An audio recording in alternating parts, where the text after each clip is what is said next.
Right, Trump topped Clinton. Look at this, 45-43 in a new CNN poll. Libertarian Gary Johnson, 7%. Jill Stein, Green Party, just 2%. Karl Rove is with us this morning.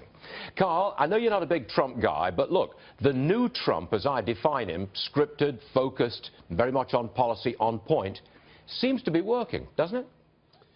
Well, yes and no. Yes, the polls have tightened. I think this may be more an expression of the effect of the conventions in July gave Hillary Clinton a temporary bump at the end of July, the first part of August. If you take a look at the polls in the four-way, those are the polls that include the Libertarian and Green Party, there's a lead in the Real Clear Politics average at 2.1% for Clinton.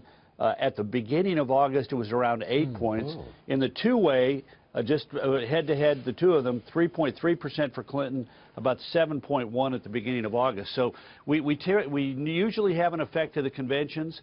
They tend to be durable. In this case, it looks like they weren't durable, and the combination of her decline and his improved campaigning in the last couple of weeks, I think, has closed this race up about to where it is today on Labor Day. Do you make anything of this morning's letter, I think it is, from 88 generals, retired, very senior military people, saying they support, they endorse Donald Trump for commander-in-chief? Any significance to this? Will it move the needle, Karl?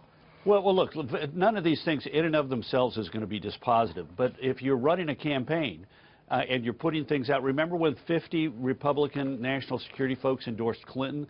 That gave her 3 or 4 days worth of good press.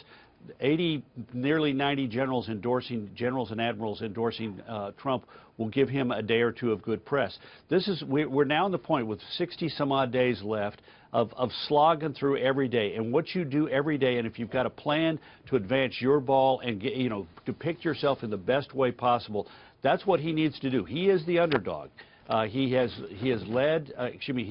been behind in most polls. He's led recently in only 2 national polls, a Rasmussen poll and the new CNN OCR poll.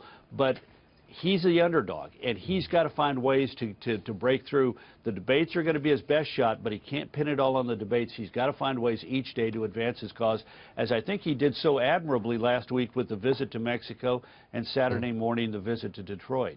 You know, he's 20 points up among independents in that CNN poll. I think that's perhaps the most significant number that I've heard recently. Last word to you, Karl. I think that's absolutely right. The independents, though, have been very variable in this race. He has led among them by big margins at some times and been behind. They have shown great variability in this election.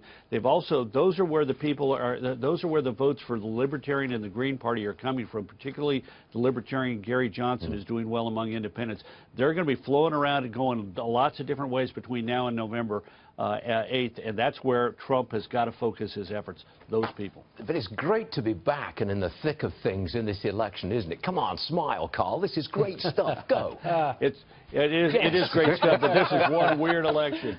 One weird election. I'll give you that, Karl. Thanks, Karl Rove. We'll see you again soon. You bet. Thank you.